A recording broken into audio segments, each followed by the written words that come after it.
When I was 17, my best friend, Sarah, found out she was pregnant. It was our final year of high school, and she was terrified. Her strict Catholic parents, especially her dad, Mark, had strong opinions about girls who got into trouble. Sarah told me first, crying in my car after school, holding a positive test. For weeks, she stayed over at my house most nights, telling her parents she was studying. My mom, Ellen, never asked questions, just made extra dinner and left us alone. Some nights, Sarah did homework at our table like everything was normal. Other times, she'd lock herself in the bathroom.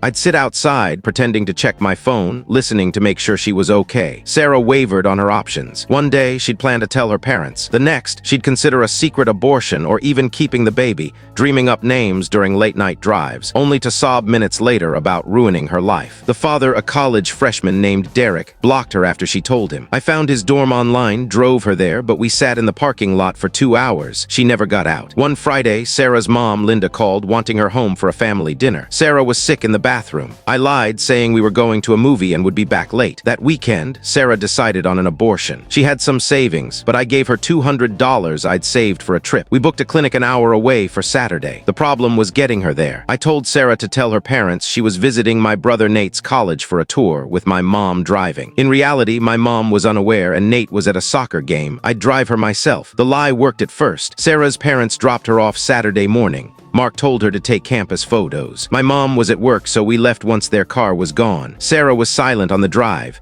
I played her favorite songs, but she stared out the window. The clinic was in a plain office park. I waited 3 hours, flipping through old magazines. When Sarah came out, she didn't cry, just asked for food. We ate at a drive-thru. But that afternoon, Mark ran into my mom at the store and asked about the tour. She was clueless. The lie unraveled. Mark called Sarah's phone, but it was off. He called me, I didn't answer. Sarah had 17 missed calls by the time we returned. At her house, her parents were waiting. They'd checked with Nate's college, no tour that day. Sarah, still in pain, winced as she sat. I stood in their kitchen as Mark demanded answers. Linda sat still, hands clasped. Sarah couldn't look at them. I decided to cover for her. I said we'd gone to a party in another town with drinking, and I'd lied because I knew they wouldn't approve. I described a fake house and college guys, piling on details. Sarah looked sick, I said, because she drank too much. Mark called me a bad influence, saying he'd always known I'd lead her astray. Linda asked if we'd been safe. I took the blame, nodding through their anger. They grounded Sarah for a month and banned her from seeing me outside school. Sarah never corrected the story.